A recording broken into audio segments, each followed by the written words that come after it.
روز 28 ایول ده‌ها نفر از خواهشمندان سفر در گذرگاه فاتح آباد شمال تاجیکستان جمع آمده بودند. اکثر آنها میگویند برای سفر به ازبکستان ضرورت دارند ولی سرحدبانان اجازه گذشتن نمیدهند. ساکنان امیدوار بودند که پس از سفر شوکت میرزیایف پرزیدنت ازبکستان به تاجیکستان گذرگاه‌ها باز شده سفرشان به کشور همسایه آسان‌تر می شود.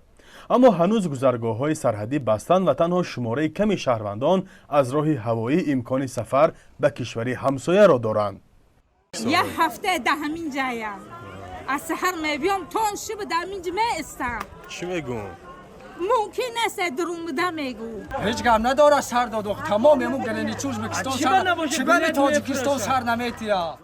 مسئولان سرحدبانی در این باره آماده نشدند به ما شرح دهند ولی از روی قاعده های قبلی هنوز هم شهروندان تاجیکستان امکان ندارند که به اجازت خاص از راه زمینی به ازبکستان سفر کنند. حالا تنها آنهای به ازبکستان در آمده می توانند که شهروند روسیه هستند یا درخواست کردند و برایشان اجازتنامه گذشتن را دادند. به این رویخط نفران شامل میشند که از ازبکستان دعوتنامه دارند و از جانب تاجیکستان اجازت سفرشان تصدیق گردیده است.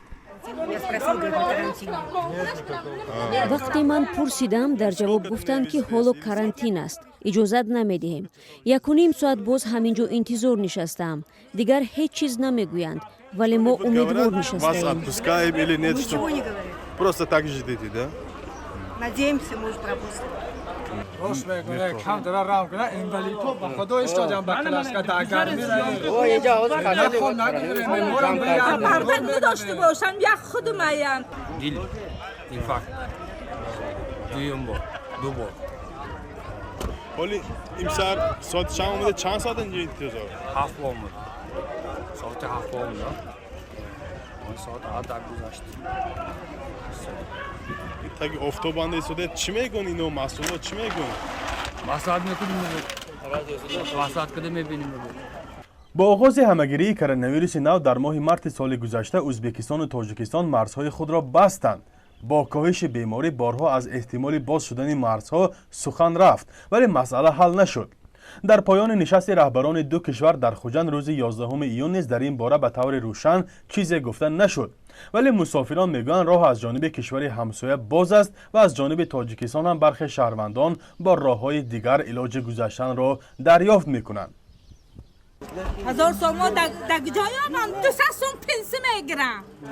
با 1000 سوم کپلک مینارتیم گذرم. اینا دستای ششتیم پول کار کرسادیم.